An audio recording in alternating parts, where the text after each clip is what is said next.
fin es viernes y como todos los viernes, Gato Premium. O sea, sí, vamos a poner un poco de paz en todo lo que ha pasado esta semana y vamos a tratar de reflexionar a fondo sobre lo que hay por debajo y por encima de la actualidad. Don Julio Ariza, muy buenas noches. ¿Qué tal? Como diría un mexicano, no se me amontonen. Exactamente.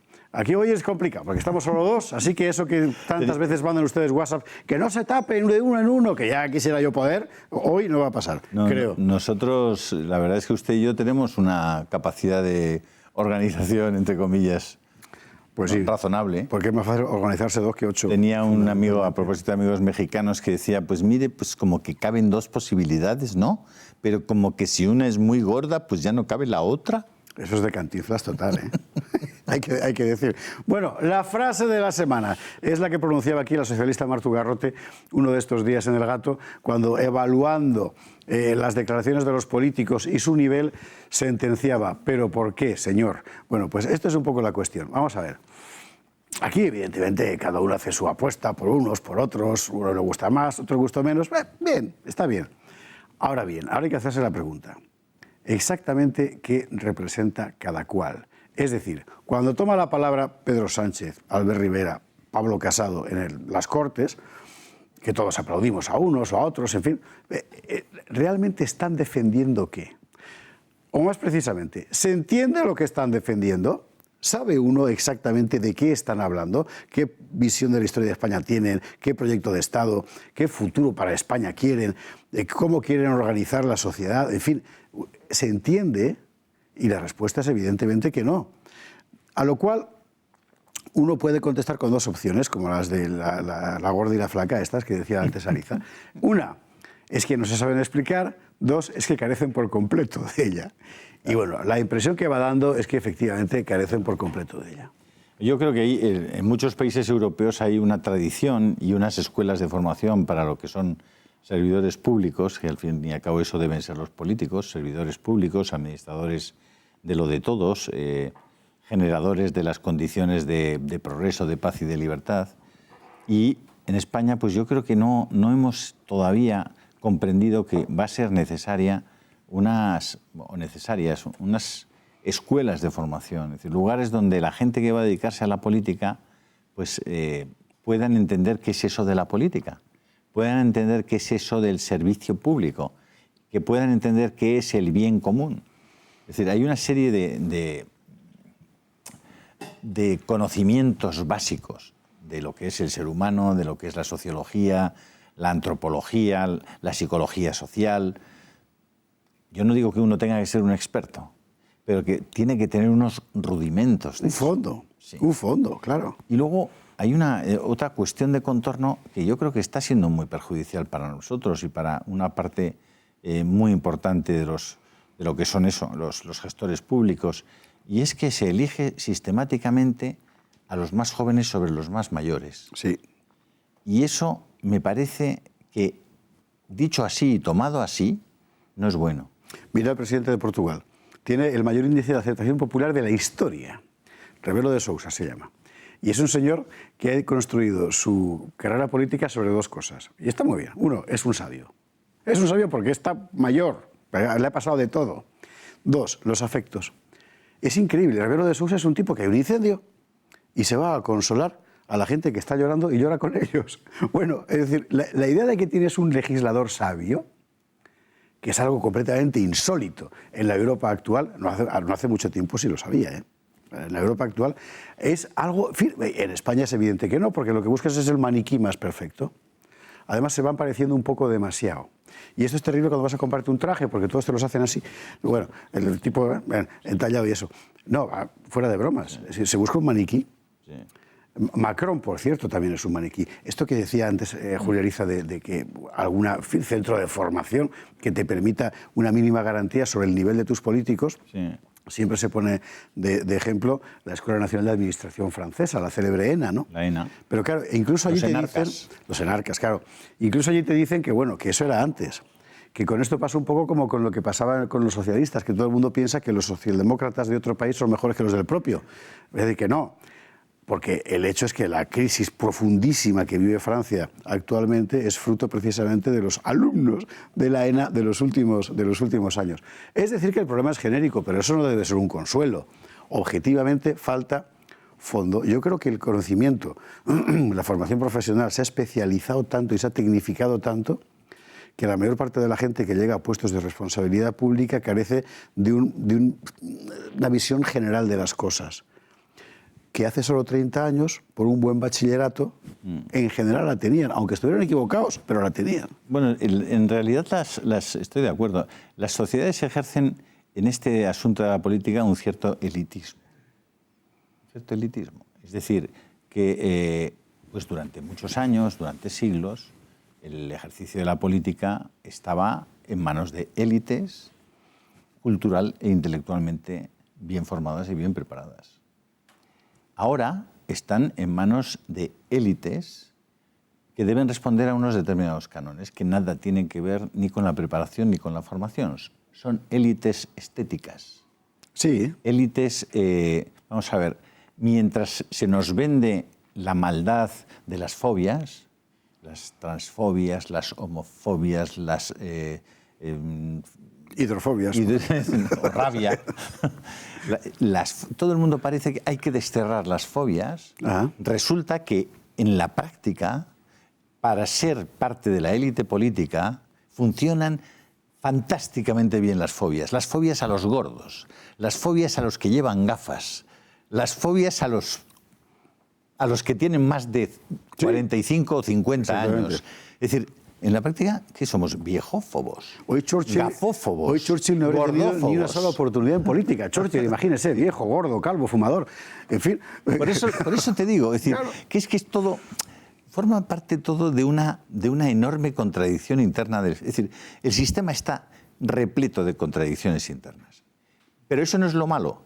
Lo malo es que nadie se las plantea. Ya. Lo malo es que el principio de no contradicción, que supone que una cosa no puede ser y no ser al mismo tiempo y en el mismo espacio, no existe para la gente. Da lo mismo. Una cosa puede ser y no ser al mismo tiempo y en el mismo espacio. Pero eso es porque... Y no pasa nada. Pero eso es porque el concepto de la política ha cambiado completamente.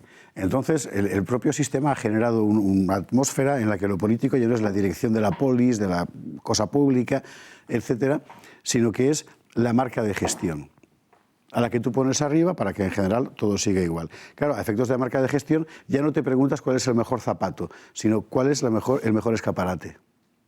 Y es un poco donde estamos, con un escaparate fantástico lleno de zapatos de plástico, que en cuanto llueve se hace polvo, que duran 4 días. Las cortes.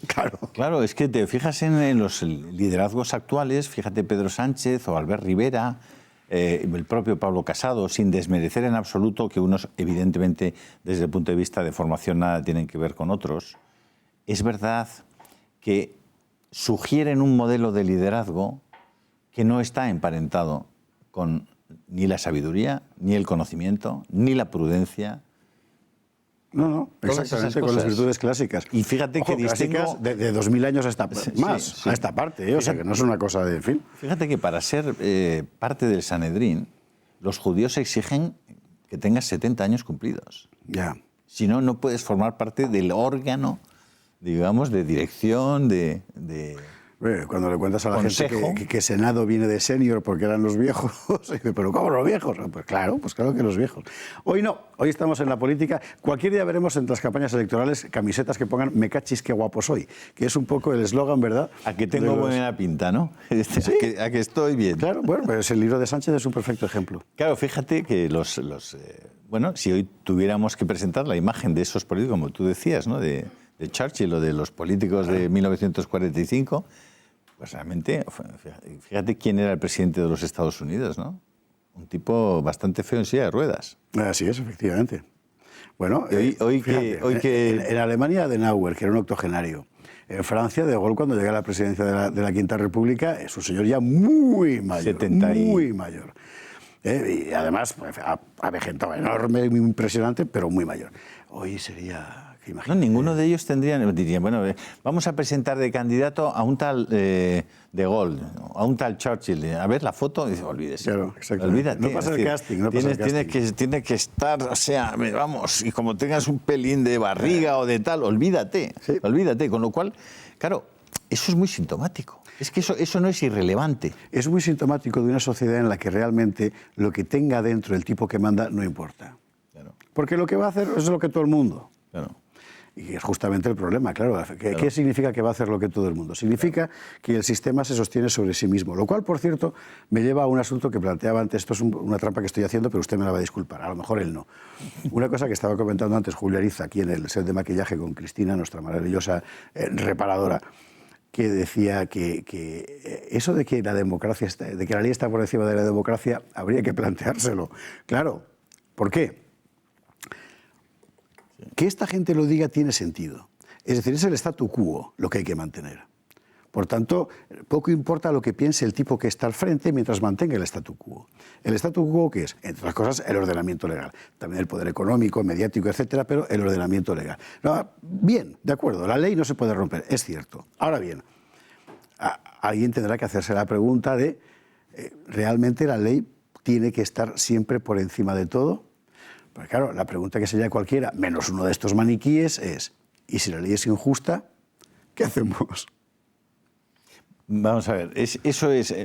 El otro día le dieron a Felipe VI, le dieron un premio en la World Jurist Association, hizo un acto extraordinario en el Teatro Real, en un evento que yo había visto pocos eventos tan bien organizados, tan impresionantes, ¿no? En este caso hay que felicitar a Javier Cremades, que ha hecho un trabajo con esa asociación formidable, ¿no? Pero el rey dijo unas palabras, fue un discurso muy emotivo, y dijo unas palabras respecto a que no se podía apelar a la democracia. Te leo textualmente porque lo estaba viendo ahí. No es admisible apelar a una supuesta democracia por encima del derecho.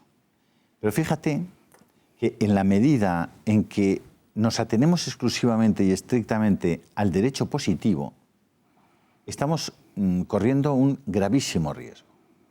Porque el derecho positivo también eran las leyes que hizo Hitler a partir de 1933 en Alemania.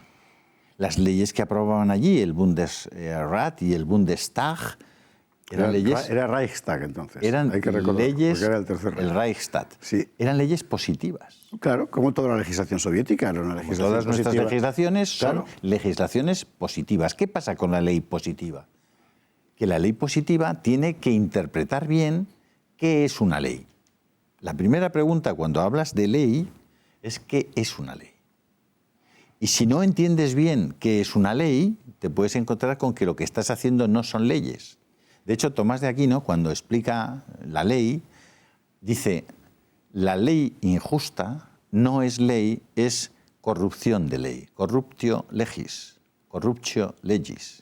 Porque la ley no descansa sobre sí misma, sino sobre un universo que no es específicamente, como decir, normativo, sino moral, esa palabra que tanto en fin, pone el vello de punta a tanta gente, pero que es una parte fundamental de la filosofía durante miles de años. La filosofía del derecho. Claro. Es decir, el entendimiento del derecho como un instrumento para la convivencia y para la realización de la justicia, a partir de entender qué es la justicia, de verdad. A partir de entender qué es el hombre y quién es el hombre. Solamente si te haces esas preguntas, puedes efectivamente hacer un discurso sobre la ley. Tú no puedes decir, en términos abstractos, que la ley está por encima de todo, está por encima de la democracia. No lo puedes decir si la ley no es ley porque es corrupción de ley, porque es injusta. Tú no puedes legislar acerca del derecho a matar a otro. Tú no puedes legislar acerca del derecho a robar a otro. Bueno, puedes legislar, pero para prohibirlo. Solo, Claro, para prohibirlo. Es la cuestión. Es decir, la ley solo es un repertorio de normas. Ese repertorio de normas traduce una visión de las cosas, una visión general del mundo, del hombre, etc. Claro. Esa visión es lo importante. Claro. Y según esa visión sea una u otra, el mundo azteca estaba perfectamente legislado. Y los sacrificios humanos también. Claro. Es la cuestión. Eran parte de sus leyes. ¿Eran legales los sacrificios humanos? Sí. ¿Usted los impondría? Bueno, la verdad es que hoy en día, en fin, vamos a hacer un mínimo descanso, porque ahora a la vuelta vamos a hablar de lo que se debería hablar, es decir, qué certidumbres tenemos para decir que el mundo tiene que ser así y es bueno que así sea, y discutirlo y debatirlo con toda tranquilidad, pero defendiendo una posición. Bueno, public y volvemos enseguida.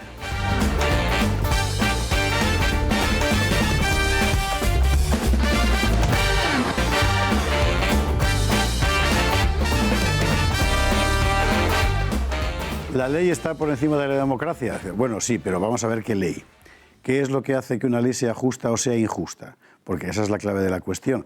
Y para eso hay instrumentos. Hombre, claro que los hay. La humanidad lleva 3.000 años reflexionando sobre eso y lleva, por 3.000, no, 5.000, y poniéndolo por escrito. Las definiciones más precisas que hay sobre la ley es la de Tomás de Aquino, ¿no? Cuando dice que es una prescripción de la razón en orden al bien común por quien tiene a su cargo el cuidado de la comunidad. Fíjate el análisis de esa definición, está muy bien, ¿no? Pero la prescripción de la razón, sí, en orden al bien común. Yo he oído a neoliberales en esta mesa decirte eso de que el bien común es una entelequia. Y dice, no, perdóname, lo que es una entelequia es el mercado libre, por ejemplo. Y claro, pero el bien común no es una entelequia, es un concepto. O sea, sí. El hecho de que una cosa sea un concepto no quiere decir que sea una entelequia. En una civilización tan tecnificada y materialista como la presente, es verdad que todo lo que sean ideas da la impresión de que es algo que no puede ser real. Pero no han entendido bien a Platón. No se trata de eso. Las ideas existen y uno trata de llevarlas a la realidad. Y falla, ciertamente, pero es una tendencia, es una aspiración y tienes un horizonte al que dirigirte. Y ese horizonte es lo que hoy se ve que falta por todas partes cuando nuestros políticos toman la palabra. El ejemplo que ponías antes de lo que se puede legislar y lo que no, por ejemplo, es decir, por mucho que se empeñen, una ley no puede reconocer a una persona el derecho a matar libremente a otra. Sencillamente porque la sociedad se hundiría. Se hundiría porque se moriría. Bueno, pues es que no hace falta, como decir, una inspiración religiosa para entender que hay cosas que son naturales. Son naturales porque son de las que depende la supervivencia de la especie. De la misma manera que que la ley natural no permite, y es uno de los principios primarios del derecho natural, que es no atentar contra la vida de otro, de la misma manera te dice ese mismo derecho natural que tú tienes derecho a la legítima defensa. Es decir, que si alguien viene a arrebatarte tu vida, tienes derecho, aunque no esté legitimado a acabar con la vida del otro, tienes derecho a defenderte hasta la muerte del agresor porque tienes derecho a tu legítima defensa. Es decir, te está diciendo, tú no puedes atentar como fin a la vida del otro, no buscando acabar con la vida del otro, pero sí puedes acabar con la vida del otro buscando tu propia defensa. ¿Por qué? Porque el valor que se pone por encima del todo el desarrollo es el de vida y se trata de preservarla. Si Julio Ariza no tiene derecho a matarme y él sabe que yo tengo derecho a matarle, si lo intenta, ¿qué es lo que prevalece? En realidad ni él ni yo, lo fundamental, es decir, la vida, que eso es un bien común. Se trata de eso. Bueno. Lo que pasa es que estas cosas que parecen, bueno, lo que usted decía, no son entelequias, son razonamientos, ¿no? Y los razonamientos son esenciales cuando uno accede a la vida pública, porque claro, ahí la acción de uno tiene tal trascendencia sobre los demás que es muy importante que esté muy fundamentada. Muy fundamentada. Exactamente. Y eso es lo que, desde mi punto de vista, prescindiendo de las personas que más experiencia tienen, de las personas mayores, estás prestando un servicio nefasto a la acción política. Y creo que en este momento hay un déficit clarísimo de sabiduría. La sabiduría no es estrictamente el conocimiento, es el más sublime de los conocimientos. Sí. Es aquel que entiende la verdad, la belleza, la unidad, la justicia, los trascendentales del ser. Claro. Bueno, lo bello, lo bueno y lo justo, que es el clásico. Tú puedes tener una acumulación enorme de conocimiento, imaginemos pasapalabra o imaginemos Internet, es decir, que uno vaya leyendo la Wikipedia y que lo sepa todo. La Wikipedia no es sabia. ¿De dónde viene esa competición entre nuestros políticos por ver quién acumula más másters? De eso, de una exhibición, de una panoplia de conocimiento, pero no es sabiduría. Claro. Claro. Acumulas títulos. Claro. Y por cierto, y como sabemos, no todos reales. Y la sabiduría sí que se acumula, por eso yo me considero conservador, sí que se acumula de generación en generación. Es decir, nosotros somos hoy gracias a lo que han sido otros antes que nosotros. Solo somos posibles como somos hoy porque ha habido otros que han hecho determinadas cosas, que han pensado determinadas cosas, que han actuado de determinada manera. Así es. Por eso el sentido de la historia es tan importante. Por eso cuando un político llega al poder y ves que no tiene ni la menor idea de la historia de su propio pueblo, es muy preocupante. No por una cuestión de erudición, no. Sencillamente porque él va a tener que optar por caminos que no sabe de dónde vienen. Y eso es peligrosísimo. Cualquiera que sea montañero lo sabe de sobra. Pero tienes que saber de dónde viene el camino para poder ir precisamente para no coger el que te va a llevar al abismo. Claro, cuando todo lo reduces a la gestión puramente técnica de un mundo preestablecido en el que tú no cambias nada, es decir, la máquina, es decir, Rajoy es un perfecto ejemplo de esa mentalidad, entonces la máquina puede funcionar fenomenal, teóricamente. Pero el problema es para qué. Es como la que no sé dónde vamos, pero llevamos una media excelente, que decía el otro, ¿no? Es un poco eso. Pues no sabes dónde vas, pero llevas una media fantástica, eso sí. Bueno, al final la sociedad se muere. Cuando vas viendo cómo... He estado hace un ratito en un bar tomando un café y tenían, como en muchos bares de este país, la tele puesta. A veces tienen 2 o 3 televisiones. Da verdadero... A mí me impresiona porque te das cuenta de que con esa televisión puesta toda la mañana ponerte a pensar en algo es muy complicado. Sí. Solo es posible prácticamente hacer algún tipo de reflexión sobre lo que te están enseñando en esa pantalla, que además hay un ticker en el que puedes leer, te entra por la vía de lo escrito, luego tienes las imágenes que están ratificando y fortaleciendo el mensaje que te están enviando por el ticker, y sobre eso pues la gente está en el bar pues pensando en eso, porque el ruido te impide completamente ni siquiera tener una conversación a veces con alguien con el que has ido al bar. Pero bueno, ves cómo funciona la creación de la opinión pública y es tremendo. O sea, es tremendo. La capacidad de que alguien se interese por un debate como el nuestro, o por un razonamiento, una reflexión como la nuestra, bueno, aparte de los espectadores de Intereconomía, que tienen un nivel bastante superior a la media, es difícil, es muy difícil. Vendes instintos, pulsiones, emociones. Lo más grave de todo es que todo esto que hoy las televisiones venden deliberadamente, y no solo las televisiones, está estudiado hace mucho tiempo. Y cuando empezó a estudiarse, se estudiaba como aquello que no se debía hacer, y es lo que hoy hace todo el mundo, ¿verdad? Claro, estimular los instintos para inhibir la reflexión. En una sociedad así, sencillamente todo va a explotar, de una forma o de otra, o a implotar más bien, porque lo más probable no es que haya un desbordamiento de violencia por las calles, de gente gritando en una violencia orgiástica. No, ¿qué va? Lo más probable es que seamos simplemente una acumulación de individuos sin la menor capacidad de empatía con el prójimo y sin la menor idea del sentido de la propia vida, que se limite simplemente a ser eso, un engranaje, una pieza de la máquina y punto. Cuando McLuhan explicaba hace ya probablemente 30 y pico, 40 años, eran más, ¿no? Sí, han pasado más, ¿no? Yo cada vez que digo ahora, hace 20 años son 40. Cuando digo que hace 5 es hace 10. O sea, más, sí. Es tremendo. Hace más de 50 años. ¿Se acuerdan de lo de aquello de el medio es el mensaje? Que luego fue el medio es el masaje. Bueno, pues el medio es el mensaje hoy es un castigo para los medios. Porque en la medida en que quien está viéndote, quien está escuchándote, sabe qué eres, sabe que ese medio se debe a determinados intereses o sabe que ese medio tiene determinada línea editorial, en ese mismo momento todo lo que hace está ya contaminado y no es creíble para quien lo ve. Pero como se le ahorra el esfuerzo de creer y simplemente se absorbe, todos, en realidad todos... menos una minoría. Bueno, claro, efectivamente. Que es la minoría que al final acaba moviendo. ¿Por qué el efecto Vox? ¿Por qué?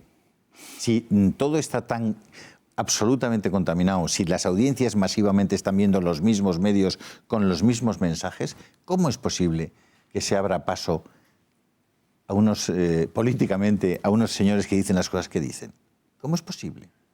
Es posible porque hay minorías razonables, racionales, que tienen capacidad de reflexión y capacidad de crítica. Es muy posible. Realmente el efecto Trump ha sido un poco lo mismo. Es decir, tienes cosas y no es como se piensa un voto de cabreo frente al orden establecido. Eso también, pero ojo, el cabreo frente al orden establecido, o más bien frente al desorden establecido, forma parte de la reacción racional de quien se hace preguntas. Y de que dice, bueno, ¿esto cómo va a poder ser? El otro día una fotografía terrible, una manifestación abortista. Una niña hiperpintada, una niña de 7 años, a la que sacaba su madre pisando un muñeco bebé. O sea, ¿esto cómo puede ser? Yo estoy dispuesto a discutir sobre la cuestión del aborto y a entender a quienes están a favor. Yo no estaré de acuerdo. Pero no puedo entender que cojas a una niña y la manipules hasta el punto de que algo que es pura naturaleza la hagas sin que reflexione, condenarlo como algo que debe ser destruido. Es brutal. Bueno, pues el tipo que ve eso y se espanta por puro instinto, dice, es que esto no es natural, y esto nos lleva al principio de la conversación, ese es el que luego vota protesta. Y cuando alguien consigue encarnar esa protesta última de la razón natural, entonces el mundo cambia. Es lo que está pasando en toda buena parte de Europa y en España también. Está pasando. En España clarísimamente. Es decir, cuando usted lee las famosas 100 propuestas de Vox, por ejemplo, te das cuenta de que no hay más que una reflexión sobre lo natural, sobre lo que es evidente, pero que simplemente había sido conculcada, soslayada, olvidada para la mayor parte de los mass media.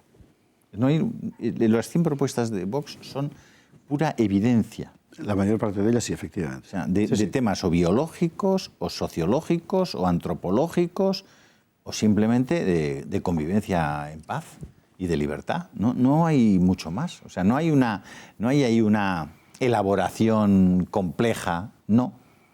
Entonces dices, ¿por qué Vox puede tener un resultado todavía más importante del que están dando las encuestas?